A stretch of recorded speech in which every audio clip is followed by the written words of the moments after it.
Hey, welcome back everyone. We are finally back to work on my alley house project. We're gonna start getting some insulation on the interior and start getting the bathroom going. So let's take a quick look inside. We have not taken a video inside yet, so we'll take a look around. So the focus today will be on the west wall here. This is actually a 2-hour fire rated wall. So it is fire treated lumber, and there is 5/8 Type X exterior drywall on the outside. And then while we're here, take a quick look around at the layout.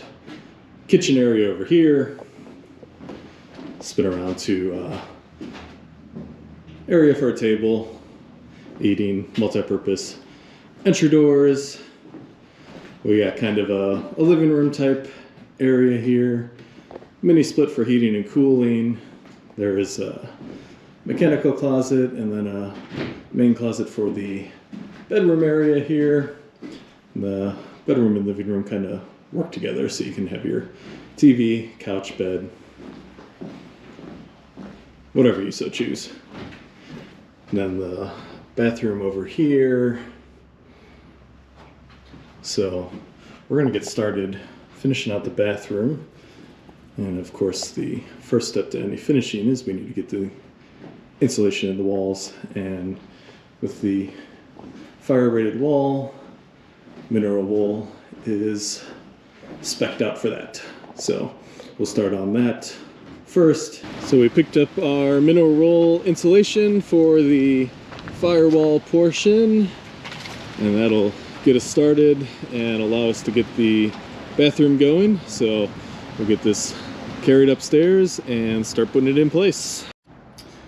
So as I mentioned, the first space we're going to focus on finishing off up here is this bathroom. So we'll start getting the insulation in the walls here. We can get our cement board up and Schluter Curdy, get it waterproofed, and we can drywall out here further, and then we can start getting tile and all the finishes going. This in the kitchen area will take the most work to finish because out here, not a whole lot besides drywall and floor to do. So get started where it takes the most work, and then we'll keep moving it along and get this thing buttoned up and rent it out. So if you've never installed mineral wool insulation before, it's pretty easy, much more so than fiberglass, because it'll actually friction fit and hold itself in place over time, since it doesn't compress in the same way. It's going to be interesting getting it behind this tub here. Actually, this is a little tight. Probably should have done this before having the tub installed. We'll make it work. That's already where it should be now. So, and if for some crazy reason water got in this wall, and I hope it never does, it is not affected by that, so that's nice. And since it doesn't really compress or fall down over time, it maintains its R value.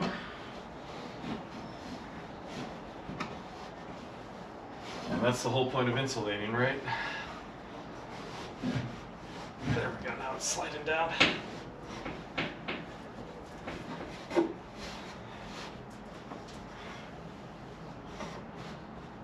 All right. And it definitely has great sound deadening properties. Especially before you put the drywall in, it really absorbs sound nicely.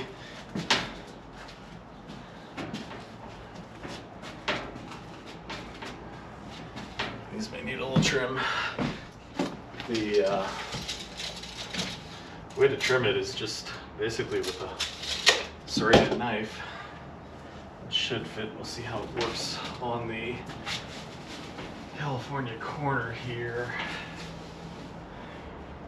You will need to compress a little to get down there.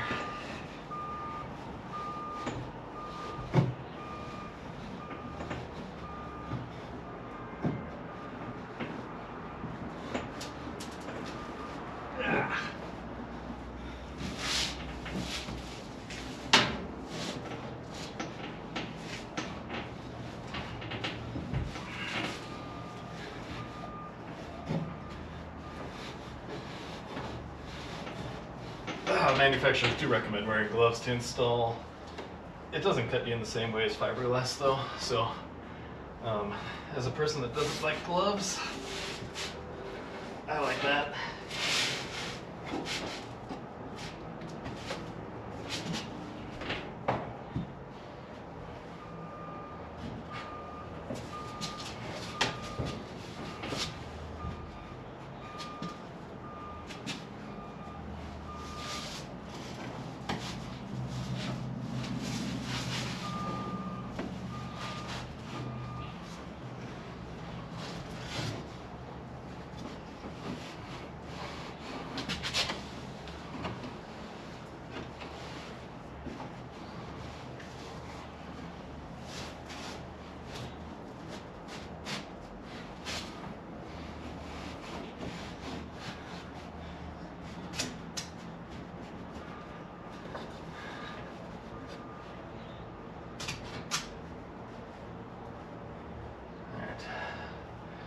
Must have pushed that one down slightly too far.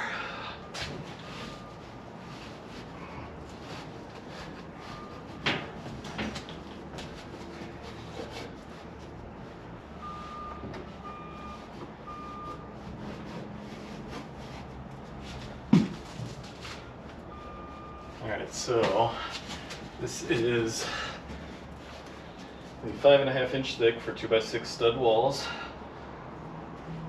Gives a listed R value of R21. Should hold over time. That is, of course, only in the bays. The studs wood is approximately R1 per inch. So 5.5, 6 with the sheathing. I don't know what that gives an effective R value for the whole wall of, but you know, not too bad. Certainly better if I had continuous exterior insulation in this case. So nothing too fancy here with the tub and shower surround. This is a rental apartment, so it's a fairly basic bathroom, just a steel enamel tub, and then we'll do tile on the walls. And then for the backer, we just have regular cement board. I know you can get a variety of products nowadays, even cement board with waterproofing on it, foam products with the waterproofing integrated, and all of those are awesome and great. But I happen to have a leftover roll of Curdy membrane from a previous project inside my house, so we'll go ahead and use that up. It's already paid for. Cement board, just basic cement board, is super cheap and easy to work with, so we'll put that up. And then for the first time, I'm going to try out one of the Curdy pre-made shower niches, so hopefully that makes it nice and easy. We have custom done niches.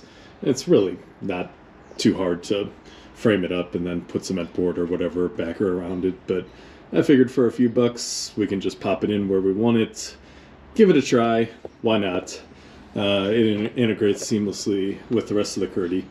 So with that said, we'll get started getting the cement board and the niche in place and then get this thing waterproofed. Now as far as tile after that, I haven't actually made the final selection on that yet, but we're probably going to go with just a basic white subway tile.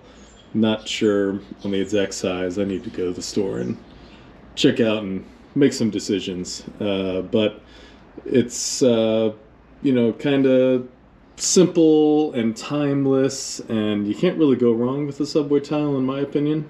So I think that is the direction we are headed.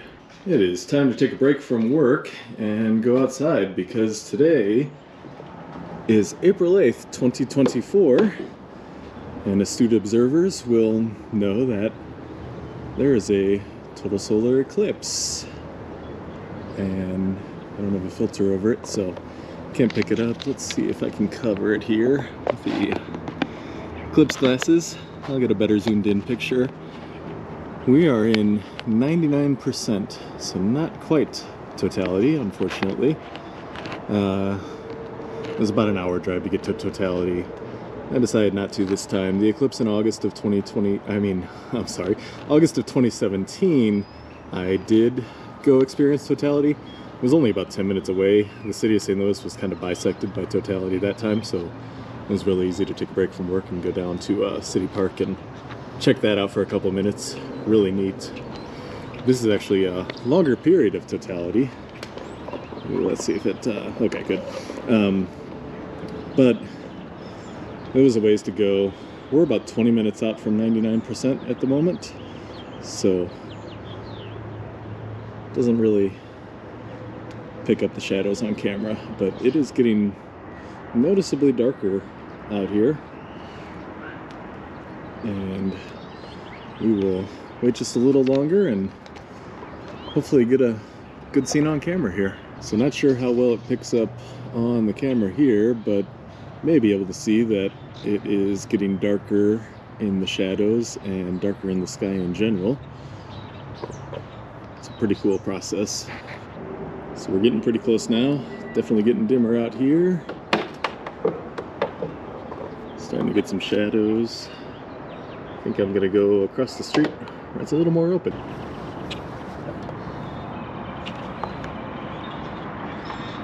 So you can hopefully see how dim it has gotten out here. We are pretty close to 99%. Just got a couple minutes to go. Try this again. There we go.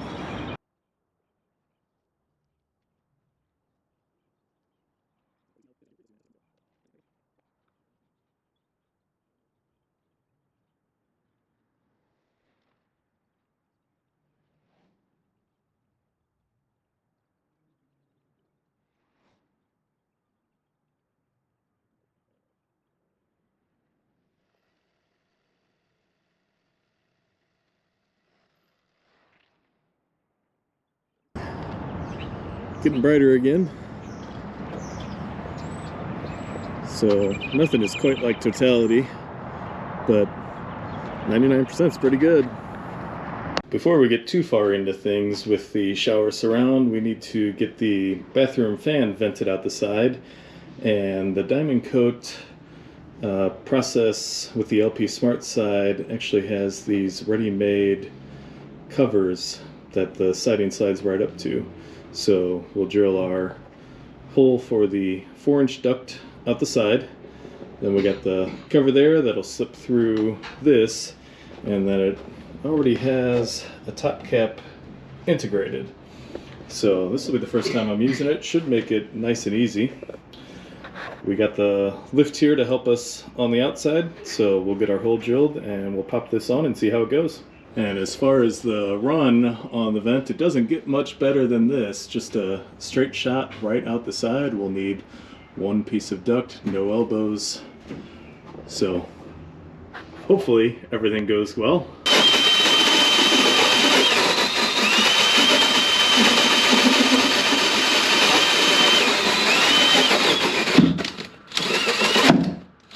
Need a right angle drill.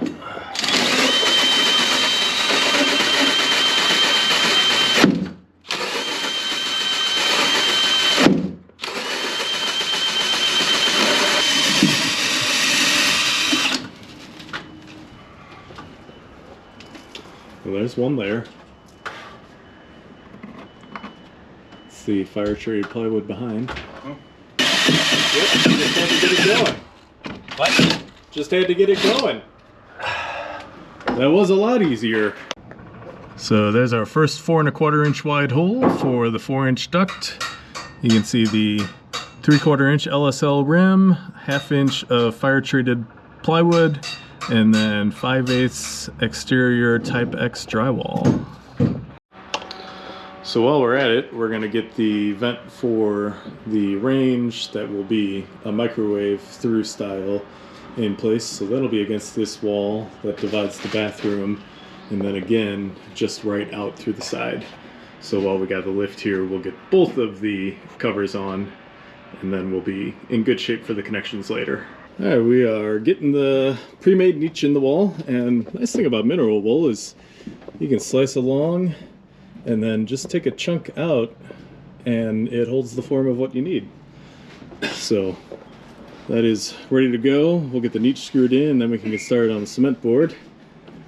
And then in the rest of the bathroom, we're getting some more mineral wool insulation in the walls over here so we can get this drywalled and mostly finished up in the bathroom. The 12 by 20 inch niche fits really nicely in a stud bay, so I think that was a good size choice.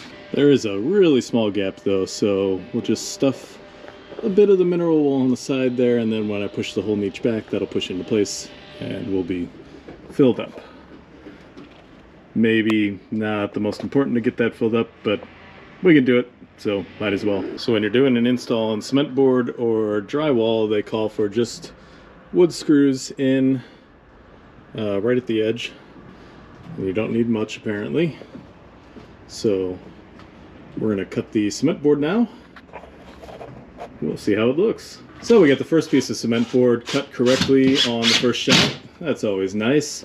So now we just screw it in place with the cement board screws into the studs. And then next piece on top of that, and I think we have a short filler piece on top of that. And we have piece number 2 up. Did have to make a slight adjustment on the cut on this one, but it was really close. Kind of frustrating. I've cut cement board a lot of dumb ways, and the best and easiest and quickest way I've found is an angle grinder with a diamond blade. Goes through it like butter, and really easy to make adjustments. So now we just need this strip up there. So I headed outside to drill this second hole that will be the kitchen exhaust vent. We were trying to get the drill up there and just wasn't fitting very well with the wall in the way. And we had trouble getting it started on the bathroom vent through the LSL rim anyway. So I think it'll be easier to start through the exterior drywall here. We have a few days with the lift that you may recognize from when we were installing windows.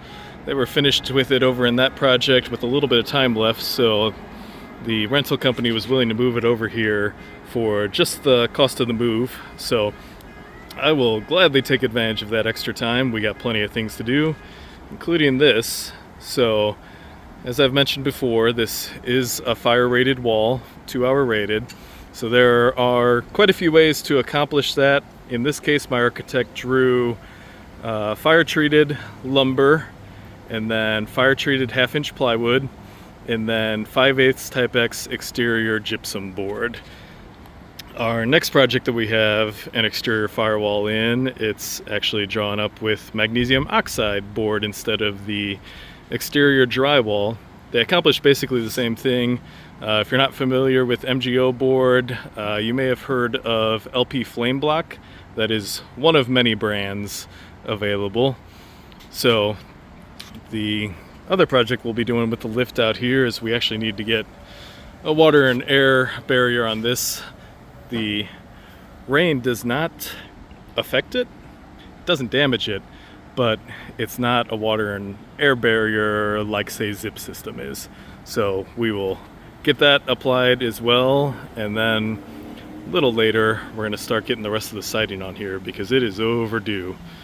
We also need to tape around these windows. So I will start drilling the hole here. That is the first layer drilled out. Now we got to get through all the wood. So that is through the 1/2-inch fire treated wood, and that what you see there is the LSL rim board, and that's what fought us last time. It got started, so I think we'll be okay. Although my dad left me with a dead battery and I did not check it first, so we'll see if I can squeeze the last little bit of juice out of this. And success! We are through. Nice clean 4 1/4 inch hole for the 4-inch duct.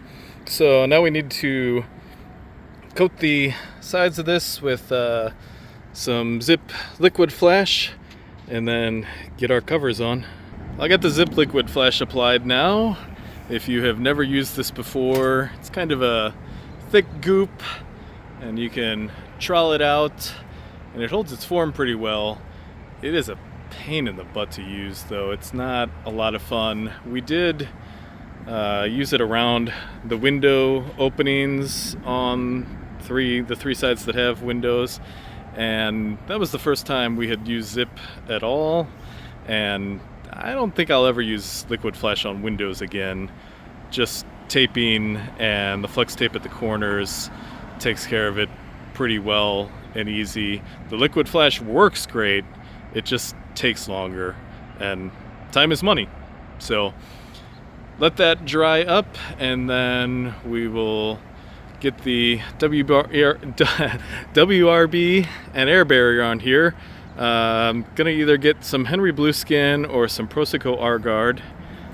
I think I can get them at the same place, haven't decided. I think I may go with the Blueskin, give that a try. We've never used it before, and should apply pretty easily and quickly. So we'll get that taken care of, and then we can get the vent trim and covers in. Well, I was just getting ready to go outside and get some more work done, and it started pouring down rain again. Pretty typical day this spring.